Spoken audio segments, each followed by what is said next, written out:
Ayatollah খমিনীর একটি কথা আমার মনে পড়ে, কি সাহস তার! ইমান আকীদা যাই থাকুক, আকীদার প্রশ্নে আমরা আপোষ করব না, কিন্তু এই কথাটা তো বলতেই পারি।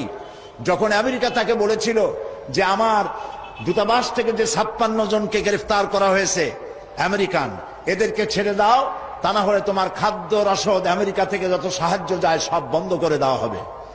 আয়াতুল্লাহ খমেনি জবাব দিয়েছিলেন আমেরিকান প্রেসিডেন্টকে, তুমি কারে খাবারের ভয় দেখাও? যেই জাতির বছরে 1 মাস না খাইয়া থাকা ফরজ, সেই জাতি তোমার খাবারের অপেক্ষা করবে। তোমার মতো কাফেরদের খাবারের কোনো পরোয়া আমরা করি না। মুসলমানেরা যখন ঐক্যবদ্ধ হয়েছিলেন, আল্লাহ তাদেরকে বিজয় দান করেছিলেন। সেখানে ঐক্যবদ্ধ হওয়ার জন্য আসুন তাওহীদের উপর ঐক্যবদ্ধ হই, খাতমে নবুয়তের আকীদার উপর ঐক্যবদ্ধ হই, শিরক এবং বেদাতের বিরুদ্ধে কথা বলি, একই সুরে বলি, একসাথে বলি, জীবনকে বাজি রেখে বলি। আল্লাহ তাআলা এই তৌফিক আমাদেরকে দান করুন।